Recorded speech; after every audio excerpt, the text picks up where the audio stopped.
na xam nga mbégteel la nga gestu ñu ne la xët tàppit laataa ngay laajte lu xew ñu daal di lay galgal yëkkati ba biir weex daal di teg ci suuf ndengeñ tribune yéen a kaay nan man dafa mel ni Khalifa Ababacar Sall ki gaayam lii la ñu def na coalition Yewwi Askan Wi gaay Yewwi nag mer ba futtu mënuñu leen ko baal moo tax keroog ca yeesalu bureau assemblée nationale ba metti na ci ñoom wala waa Yewwi naan waa xaaf dañu leen wor ndax Barthélémy Dias lim leen def keroog ci dialogue national bi wor dëgg la waa ji nag jaar na ci porox ndoll ak fu mu mënti jaar fexe na ba candidat moom bokk ci élection yi te loolu dara du ko dindi vox populi naan maan en tout cas keroog ci assemblée nationale la fa am xaaf day ma nga jàpp ci loxol ay député am naan leen tenkiw na ngeen ko defee noonu la Abba Mbaye naan Khalifa Ababacar Sall ci boppam moo ne leen démissionné leen ngeen nekk ay député yoo xam ne non inscrit lañu Abba naan leen mani la tey jii nii ña nga xam ne ñoo doon woote gatsa fan la ñu féete ci réew mi bu ñu wootewul woon gatsa demoon wuy ji mbaa tey nag duñu bokk ci ñi dagaan baatu réew mi dañu ne woon Ousmane Sonko ñëwal ci dialogue bi ngir nga am saafara ci crise politique bi nga xam ne moo am ci réew mi waaye xeex ak état mi nga xam ni maar day taali état daa am doole loolu daal du woon solution Abba ne tey jii ña ko doon woo ci gatsa ga ba Sonko tey ma nga prison tey ñoom ñëpp candidat lan Le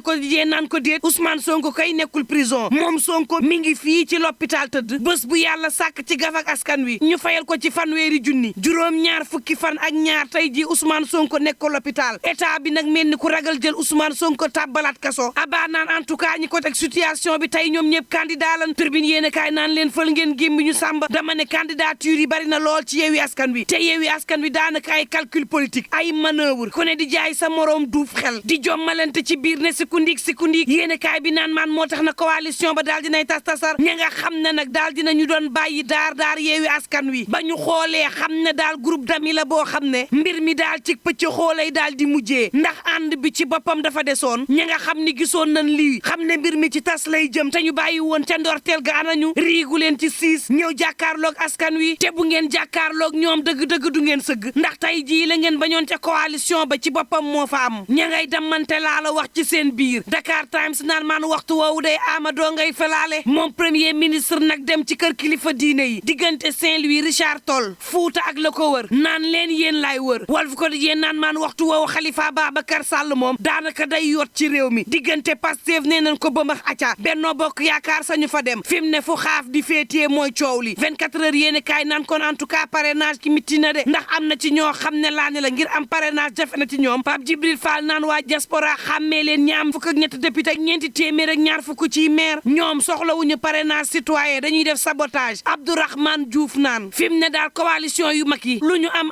moyen yeneen parrainage duñ ko def de dañuy kar daal candidat yi nga xam ne bokkuñu ci coalition jël parrainage citoyen yi nag daal di leen bàyyi ñu ne tocc Dakar Times naan kon en tout cas Amadou Ba moom ma ngay doxal wel L'Observateur naan kon doxalul dara moom Amadou Ba dañ koo tënk ñàkkuk liberté jàpp na ko moom Amadou Ba puusul paasul xeexul attewul xeex Amadou Ba calcul yi bari na ci moom ci boppam Amadou Ba mani la dafa wéeru ci ginnaaw président Macky Sall te wéeru googee mu wéeru ci moom nar naa miti wala fi mu ne nag bu xàllul yoonu boppam bu waroog bu président Macky Sall gaa yi day mën nañ bank seen loxo bañ koo woteel te bu démarqué woo it Amadou mën naa métti ci moom de ndax bilan bii muy joxe bu président Macky Sall la du bosam discours de rupture moom mënu ko moom Amadou Ba te fi mu ne nag waa biir coalition am ci boppam dañoo njortu nay bés bu nu jàppalee ba Amadou Ba mii falu wor gay tàbbi ci ñoom dana metti ba maar day taali Tribune yéen a kaay naan man demal ba Tambacounda xaajoo ñaar la fa coalition ba def ndax audience ba nga xam ne Amadou Ba daal dina koy def te waxtaanul ak ay ñooñu Sidiki Kaba loolee nar a ñàkkloo coalition bi ca Tamba L'Évidence yéen a kaay naan man ca Diourbel it boo moytul lu ni mel dina fa am di ndax nag Moustapha Guèye ci boppam la ñu wax mu woote fukki maire ak ñaar ya nekk ci Diourbel kenn naa dem wuy ji ñu ne déetawaay ñu wax Omar Ba président bu maire yu Sénégal yi mu woote ñetti maire wuy ci fukk ak ñaar ya moom Fatou Diané ci boppam ministre bi woo na maire yi Diourbel yi te tëj ci kenn nangul wuy ji ndax nag maire yi nee ñu fukki weer ak ñett ngi nii ñu bàyyee leen seen bopp kenn woowu leen kenn nemmeeku leen ñu am fu lay dëddu na coalition Benno Bokk Yaakaar daal di koy wan ginnaaw te fi mu ne nag bu élection présidentielle yi wéyee nii ma ne la coalition Benno Bokk Yaakaar dana tële ca diwaanuk Diourbel te boo moytul lajj lay def ndax waxuma la maire yi rek waaye ndaw yi responsable yi ñëpp raxasu ca coalition bi Tribune yéen a kaay naan man la leen dal di dalul sigi coor foofee Lamine Mané ma ne la daal dina yëngal gësam Tribune naan maan borom mouvement jant bi daal dinay dajale waa sigi coor yëngu-yëngu am ci wàllu politique foofee waaye ay financement juddu ca Tribune yéen a kaay naan maan booba Malick Cissé sociologue spécialiste ci wàllu politique urbaine ma nga naan Amsatou Sow Sidibé yaakaar la goo xam ni nii sénégalais yi mën nañ ci ci wékku laas naan maan en tout cas Anta Babacar Ngom dikk na tribune yéene kaay naan maan moo taxit APR ñàkk nañ kenn ku leen doon jàppale muy Sidi Mokhtar Koli ma nga xam ne tey jii takk nay bagaasam dem jàppale ji Anta Babacar Ngom Sidi naan dara naqariw ma ci APR lu dul sàcc gi nga xam ne ma nga fa bari lool ñu koy sàccalalu askan wi te furaas daal di xidéem du mujjee fenn moo tax nag damay xool dëgg-dëgg koo xam ne loxoom set na ma daal di ñaabari dem ànd ak moom yéen kaay des médias bi naan maan laaj bi samp mooy ministère bi nga xam ne moom lañ dénk bonne gouvernance dénk ko promotion des droits humains loolu nag ban xeetu ministère la le mandat naan maan booba Bougane Gueye Dany mooy parrain d'honneur bu LISCA le témoin yéen kaay naan moom Bougane Gueye Dany dugal na loxoom ci xeexu woppu cancer gi direct news naan koon demoon na bokk ca seen randonnée ba ngir xeex woppu cancer le mandat naan koon mook ay doomam kay ñoo daal di soobu ci xeex bi l'évidence yéen kaay naan maan mobilisation bu LISCA bi Bougane Gueye Dany dugal na ci loxoom tribune yéen kaay naan Bougane Gueye Dany nee na tey jii xam na ne moomi sekk génn àdduna te dara waralu ko lu dul wopp ju bon jii di cancer tey jii nag moom Bougane Gueye Dany ne tey sama yitte yépp dama koy def ci xeex woppu cancer googee ndax fii ci réewum Sénégal téeméer boo jël ci ñi nga xam ne am nañ wopp joojee juróom-ñeen fukk ak juróom-ñaar sëngéem nañu jaaxle nañu ndax koppar goo xam ne mën nañ faj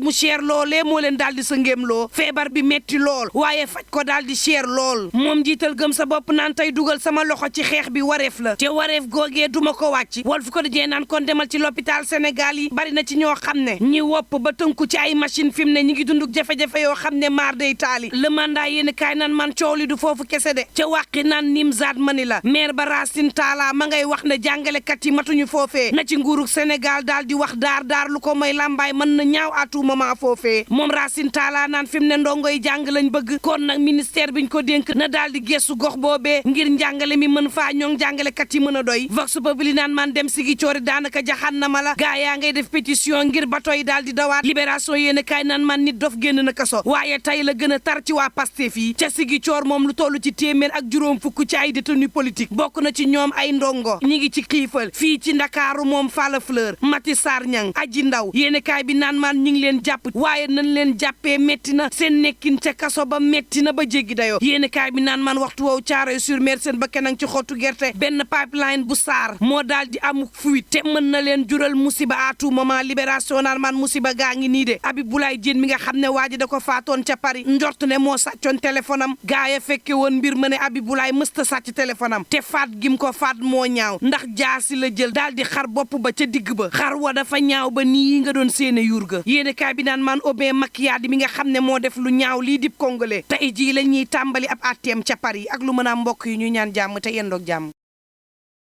Sénégal, bonjour. Au menu de l'actualité de Tribune Quotidien, le célèbre Begue Beré Beigne Beré. En tout cas,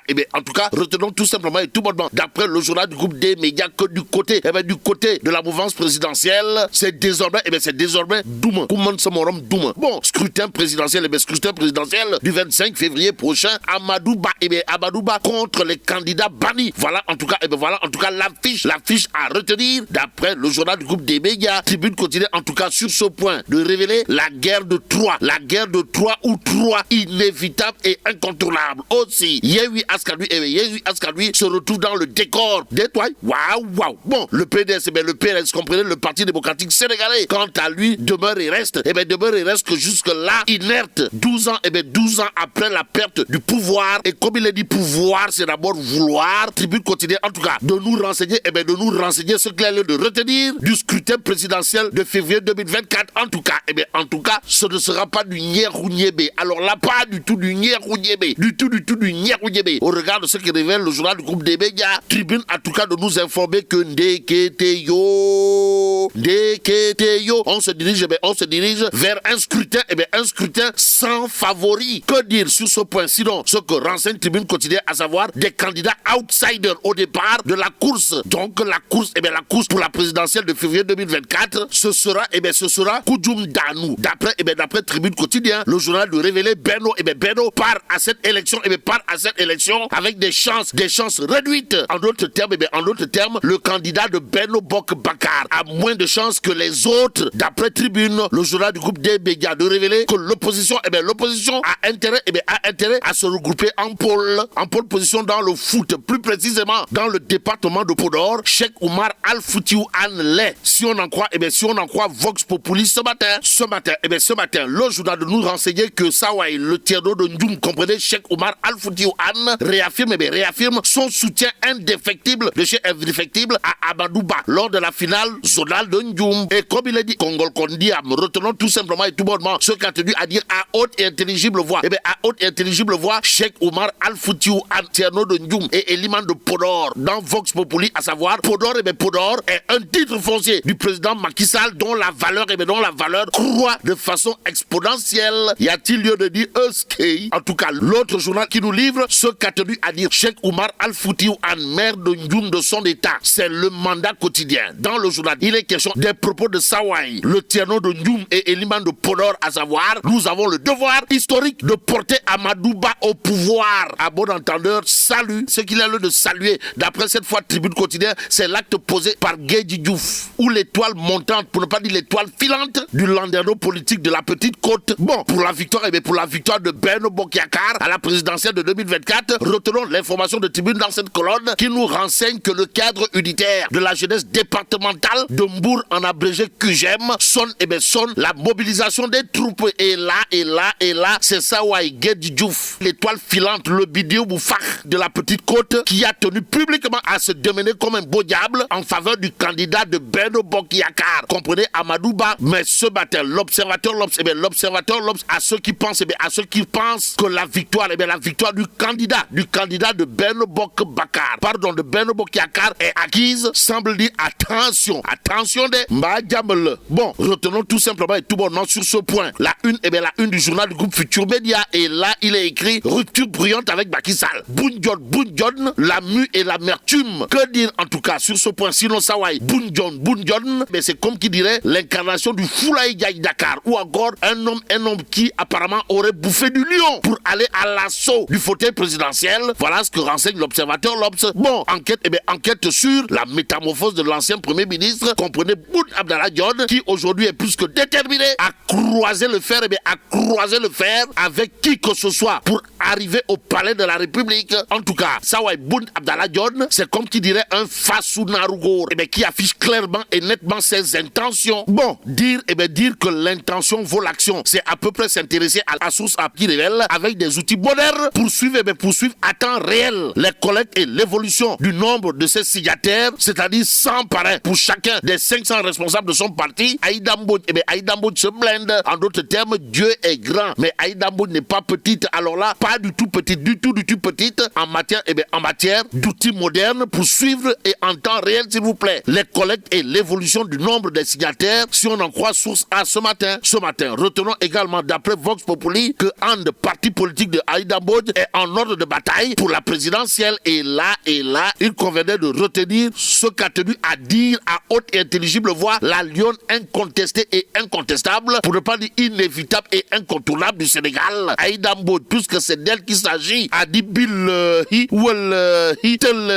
ensemble vers le Sénégal idéal. La conversation nationale que va débuter Aïda Mbodj, oui, sommes-nous tentés de dire. Vox Populi qui révèle guerre pro-Sonko et khalifiste, la vengeance qui fait mal, pour ne pas dire très mal, et même très très mal pour Taraou et Yewi Askadoui. La totale dans cette histoire est à lire à la une du Point Actu, le journal d'afficher nouveau bureau de l'Assemblée nationale. Yewi Askadoui implose, Benno Bokk Yakaar rafle la mise. En attendant, intéressons-nous à Tribune Quotidienne qui nous donne des nouvelles d'un autre potentiel candidat à la présidentielle de 2024. De qui s'agit-il exactement? De Mamadou Yatassaye. En tout cas, Sawai Yatassaye Mamadou, au gala des 100 entreprises. A été primé meilleur investisseur d'Afrique de l'Ouest. Ou le BOG, sommes-nous tentés de dire. Et comme il est dit, Tin Bokul Safin ou encore Khayoum 404 Bokulak Gotum Avion, retenons tout simplement et tout bonnement l'information de Tribune Quotidienne qui nous renseigne que c'est une distinction pour une figure bien connue de l'univers entrepreneurial sénégalais. De qui s'agit-il? De Mamadou Yatassaye, administrateur général de la marque Aquaterra. Aujourd'hui, candidat à la présidentielle de 2024. Pendant ce temps, Tribune Quotidienne de nous renseigner également que le directeur Oumar Abdoulaye Ba de l'Agence nationale de la Grande Muraille Verte, aujourd'hui honoré. En attendant, passons à source A, le journal. Le journal de parler d'accrochage, entre l'armée et les éléments qui tentaient de poser des mines, histoire de révéler tués, bilan 1 mort. Et c'est avec la mort dans l'âme qu'il convenait de retenir, d'après source A, qu'un des membres du MFDC surpris en train de poser des mines a été tué lors d'échanges de coups de feu. Un autre rebelle blessé a été évacué à l'hôpital. Renseigne source A. Et là, mais la Tchedong de Tchei Allah. Bon, que Dieu préserve le Sénégal.